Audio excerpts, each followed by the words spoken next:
Hello दोस्तों, कैसे हैं सभी ऑल स्टूडेंट्स के लिए मेरा नमस्कार। आज हम आपके लिए हाई स्कूल एनसीईआरटी मैथ का एक चैप्टर नंबर रियल संख्याएं या रियल नंबर की आज एक्सरसाइज नंबर 1 का डिस्कशन करने वाले हैं। अगर साथियों अभी तक लाइव विद्यालय के यूट्यूब चैनल को सब्सक्राइब नहीं किया है तो आप सबसे पहले लाइव विद्यालय के यूट्यूब चैनल को सब्सक्राइब कर लें, क्योंकि आने वाला नोटिफिकेशन सबसे पहले आपके पास पहुंचेगा। तो मैं समझता हूं कि अगर आप पहली वीडियो से स्टार्टिंग करते हैं देखना तो आपको कोई भी दिक्कत होने वाली नहीं है, लेकिन आप पूरी वीडियो संतुष्टि से एकांत में बैठकर देखें। आप समझ पाएंगे कि सर ने आपको क्या सिखाया है।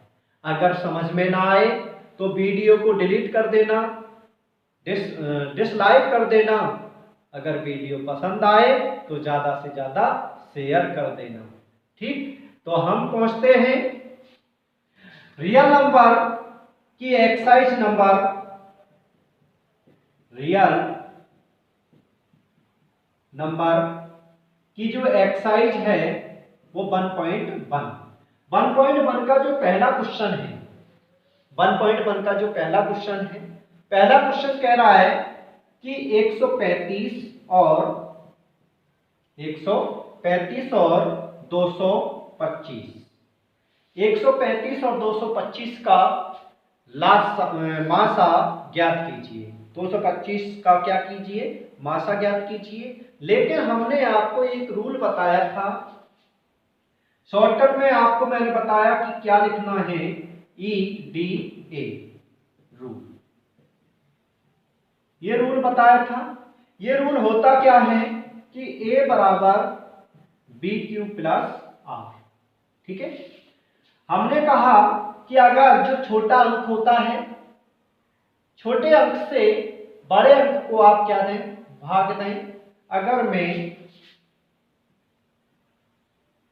225 को 135 से क्या देता हूं? भाग देता हूं, तो कितनी बार जाएगा? एक बार। कितनी बार जाएगा? एक बार जाएगा। अगर देखा जाए तो कितना बचा? 0। और यहां पे कितना बचा? 9। 90 बचा। अगर 90 से 135 को भाग देते हैं तो एक बार जाएगा। बचा कितना? 45। बचा कितना? 45।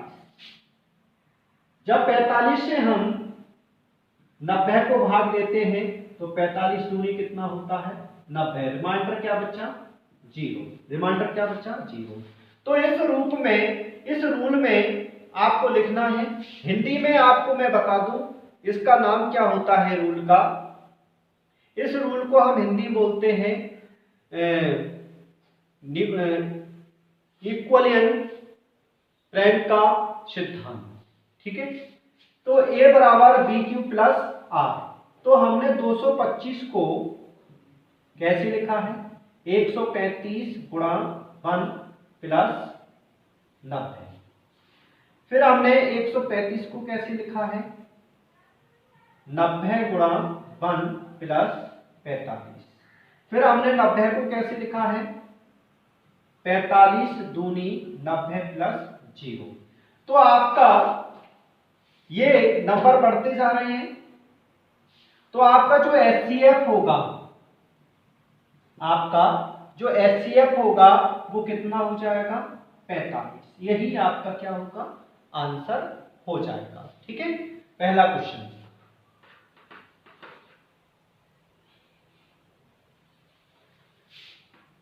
क्वेश्चन नंबर दूसरा क्या कह रहा है?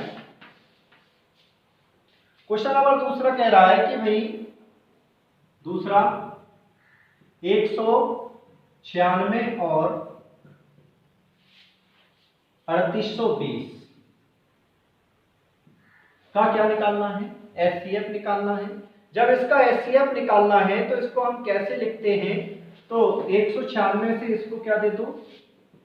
38 220 196 196 कितनी बार जा सकता है? 195 बार जा सकता है, 195 बार। तो यही आ जाएगा 38 2 0। क्या बचा? 0। तो हमने देखा कि इसको कितने रूप में लिखा गया? 38 220 बराबर 195। कितनी बार? 196। 196 गुणा 195 प्लस 0। तो आपका जो एचसीएफ हो गया वो कितना हो गया? 196। यही आपका आंसर हो गया। ठीक है, आप इस तरह से कर सकते हैं। क्वेश्चन नंबर तीसरा। क्वेश्चन नंबर तीसरा क्या कह रहा है?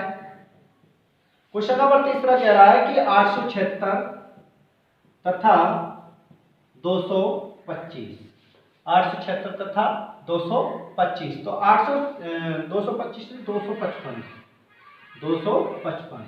अगर हम 876 को 255 से क्या देते हैं? भाग देते हैं, तो कितनी बार जा सकता है? 3 बार। देखो 3 पंजे 15 और 3 पंजे 15 और 3 दूनी 6 और 1 7, 765। कितना बचा? 2 0 102। ठीक है, कितना बचा? 102। क्या 102 से 255 को भाग दोगे तो क्या बार जाएगा? 1 बार, 2 बार चला जाएगा। 2 दूनी 4 और 0 2 एकम 2। कितनी बार चला गया? 2 बार चला गया। बचा कितना यहाँ पर? 51। और 51 से कितनी बार जा सकता है? 102 2 बार, 2 एकम 2 और 2 पंजे 10। क्या बचा? 0। तो इससे पता चला कि भाई ई ए ई डी ए रूल, इसको हम 876 को कैसे लिखेंगे? 255 गुणा 3 प्लस 102। फिर हम 255 को लिखेंगे 102 गुणा 2 प्लस 51। फिर 102 को आप लिखोगे 51 गुणा 2 प्लस 0। इसका पता चला कि जो एचसीएफ है हमारा वो कितना है? 51। कितना है? 51। यही आपका क्या हो जाएगा? फाइनल आंसर हो जाएगा। ठीक है, आप इस तरह से देख सकते हैं। क्वेश्चन नंबर दूसरा क्या कह रहा है?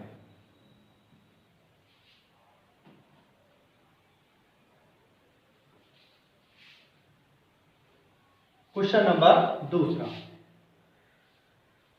क्वेश्चन नंबर दूसरा कह रहा है कि दर्शाइए कि कोई भी धनात्मक विषम पूर्णांक, कोई भी धनात्मक विषम पूर्णांक 6q प्लस 1 या 6q प्लस 3 या 6q प्लस 5 के रूप का होता है जहां q कोई पूर्णांक है, जहां q कोई पूर्णांक है। तो कोई दिक्कत वाली बात नहीं है। देखो कैसे हमने माना ए क्या है?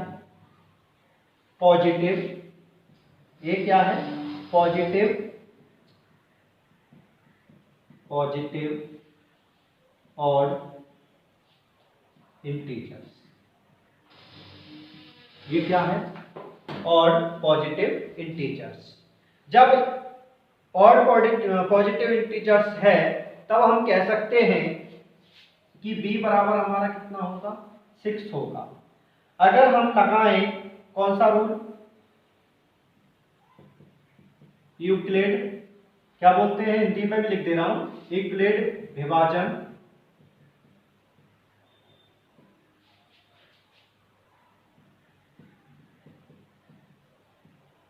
ये क्या होता है? a बराबर होता है बी क्यू प्लस आर।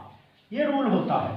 अगर हमने माना कि r का मान या तो 0 हो सकता है, 1 हो सकता है, 2 हो सकता है, 3 हो सकता है, 4 हो सकता है, 5 हो सकता है, लेकिन 6 से ज्यादा नहीं होगा। 6 से ज्यादा नहीं होगा।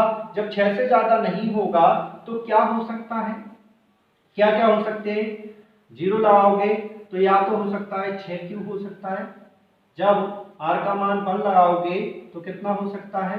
6q प्लस 1 हो सकता है, और 6q प्लस 2 हो सकता है, 6q प्लस 3 हो सकता है, 6q प्लस 4 हो सकता है, 6q प्लस 5 हो सकता है। ये आपके इंटीजर्स हो सकते हैं। इनके रूप में क्या है, के रूप में हो सकते हैं, इस रूप में हो सकते हैं। लेकिन हम जानते हैं व्हाट कि ए जो है ये सब ए के मान है, ये हो सकते हैं, ये वैल्यू हो सकते हैं।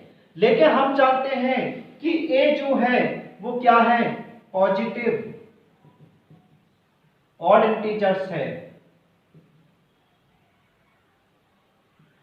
क्या है, पॉजिटिव ऑड इंटीजर्स है। जब पॉजिटिव ऑड इंटीजर्स है तो हम लिख सकते हैं कि 6q को आप क्या लिख सकते हो, 2 गुणा 3q, या फिर आप 6q प्लस 2 को आप क्या लिख सकते हैं, ये आप लिख सकते हैं 2 3q प्लस 1, या फिर आप क्या लिख सकते हो 6q प्लस 4, इसे हम क्या लिख सकते हैं 2, और इधर क्या आ जाएगा 3q प्लस 2। आप इस तरह से इनको क्या कर सकते हैं, लिख सकते हैं। जबकि अगर देखा जाए तो ये इस रूप में 6q और 6q प्लस 2 और 6q प्लस 4 के रूप में नहीं हो सकते, नहीं हो सकते, के रूप में नहीं हो सकते। जब के रूप में नहीं हो सकते क्योंकि 2 से विभाजित है, 2 से क्या है, जब 2 से विभाजित है इसलिए ये रूप नहीं हो सकते। तो अतः धनात्मक पूर्णांक, अतः कोई धनात्मक पूर्णांक 6q प्लस 1 या 6q प्लस 3 या 6q प्लस 5 के रूप में हो सकता है, के रूप में हो सकता है। ठीक है, आप इस तरह से इस क्वेश्चन को आंसर मार्क कर सकते हैं। ये आपका इस क्वेश्चन का क्या है, सॉल्यूशन है। आगे बढ़ता हूं, क्वेश्चन नंबर 3 क्या है।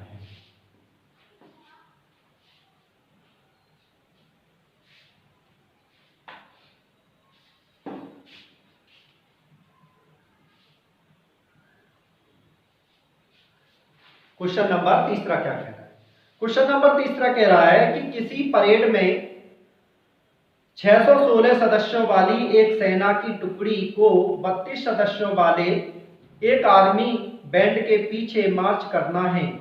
दोनों समूहों को समान संख्या वाले स्तंभों में मार्च करना है। उन स्तंभों की अधिकतम संख्या क्या है जिनमें वे मार्च कर सकते हैं, तो स्तंभों की अधिकतम संख्या, स्तंभों की अधिकतम संख्या, अधिकतम संख्या का मतलब ऐसी है, किनका निकालना है, 600 कितनी है, 616 और 32 की निकालनी है। तो हम जानते हैं EDA रूल कैसे लिखा जाता है, छोटे वाले से बड़े वाले को क्या दे दो, भाग। कितनी बार जा सकता है, 32 से कम 32, बचा कितना यहाँ पर 9 और 2 29 बचा, कितना बचा 29, 6 ले लें। कितनी बार जा सकता है, 9 बार जा सकता है, 9 दूनी 18 और 9 दिया 27, 27 मतलब 288, बचा कितना 16, 8 बचा। ठीक है, क्या बचा 8, 8 से क्या जा सकता है 32, कितनी बार 8 चौक 32, 8 चौक 32 मतलब 0 बचा। तो हमने देखा कि EDA रूल क्या है कि 616 को हमने कैसे लिखा था, 32 गुणा 9 प्लस 8, 32 गुणा 19 सॉरी 32 गुणा 19 प्लस 8। फिर हमने क्या लिखा, 32 को क्या लिखा है, 32 को लिखा है कि 8 गुणा 4 प्लस 0। तो यहाँ से पता चलता है कि अधिकतम जो संख्या होगी वो एचसीएफ कितनी है, 8। यही आपका आंसर हो जाएगा। ठीक है, आप इस तरह से क्वेश्चन का आंसर मार्क कर सकते हैं।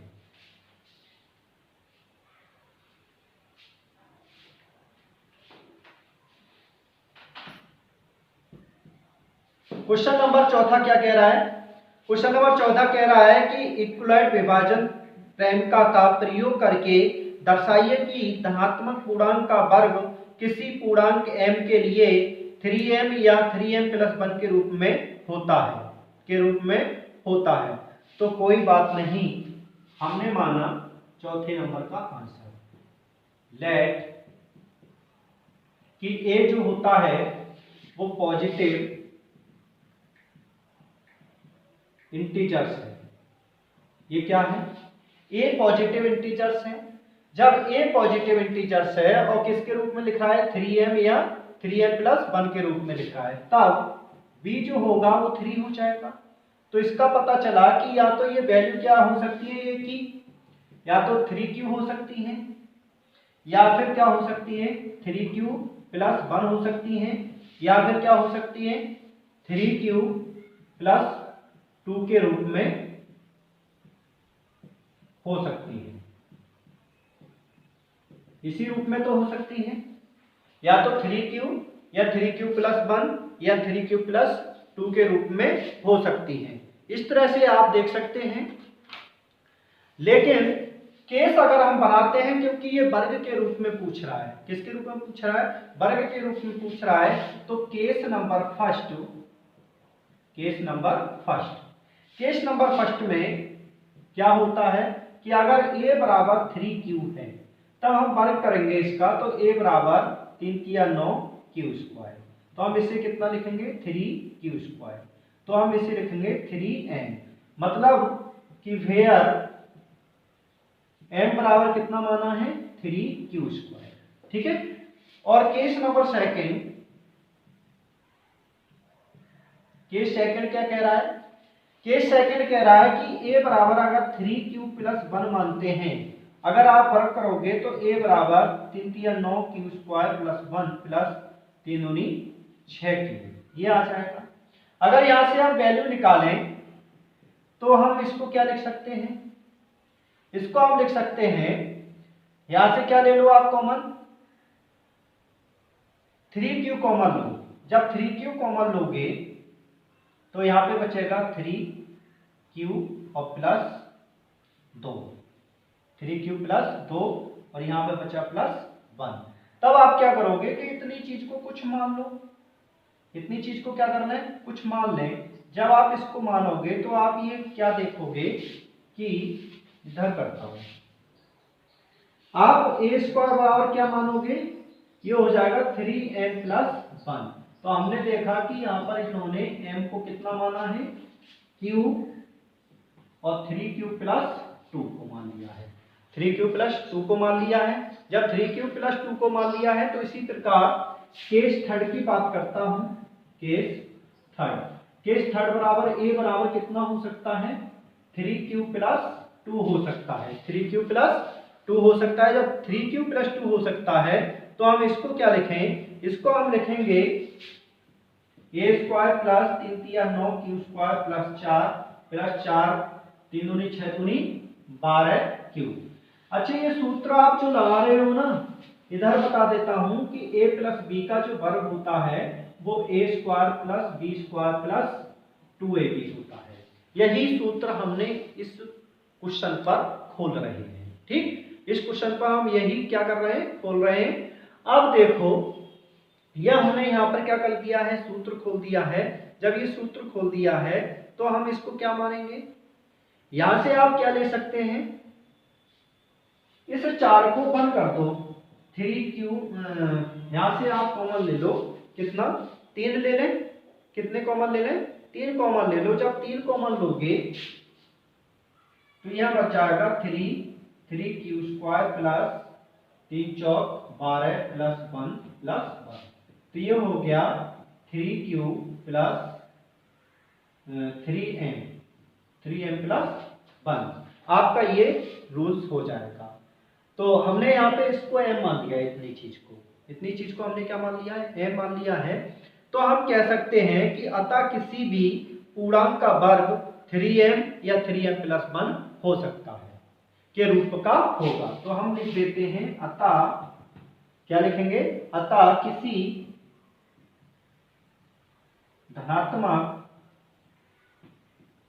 पूर्णांक का वर्ग 3m या 3m प्लस 1 के रूप में होगा। ठीक है, के रूप में होगा। आप इस तरह से क्वेश्चन का आंसर देख सकते हैं। क्वेश्चन नंबर 5वां क्या कह रहा है? क्वेश्चन नंबर 5वां,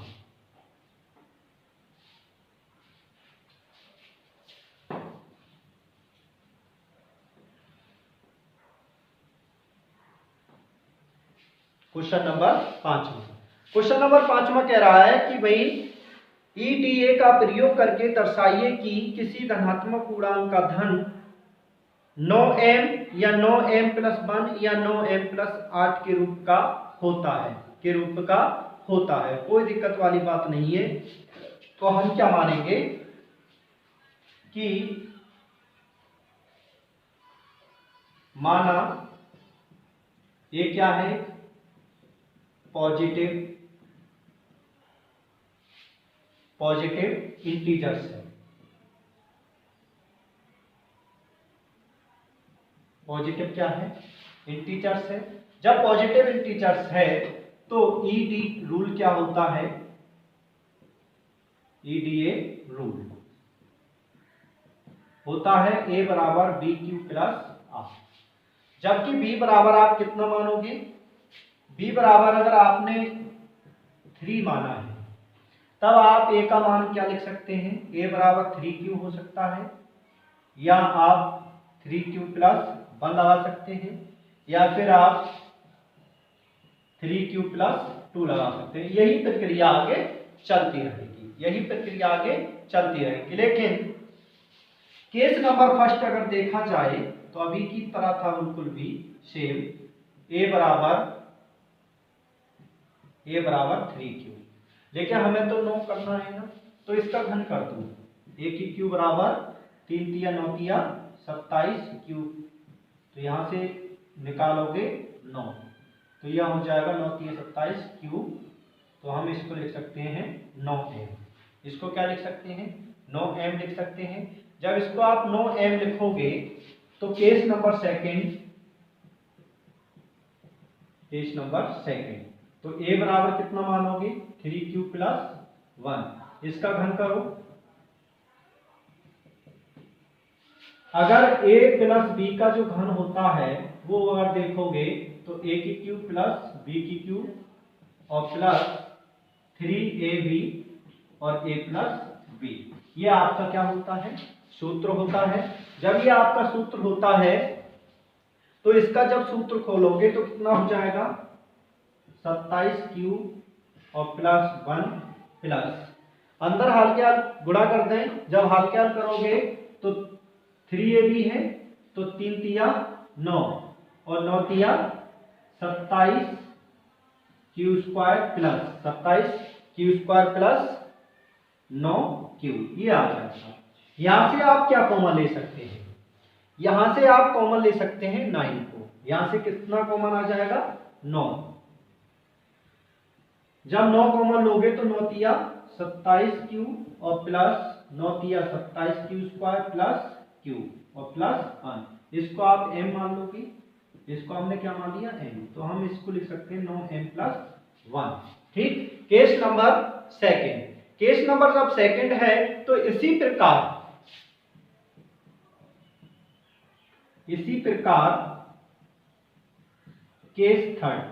केस थर्ड को भी आप क्या मानोगे, a बराबर कितना है, 3q प्लस 2, इसका घन करोगे 3q प्लस 2 का घन, तो a की q बराबर आ जाएगा 9m प्लस 8, 9m प्लस 8 कितना आ जाएगा, 9m प्लस 8 आ जाएगा।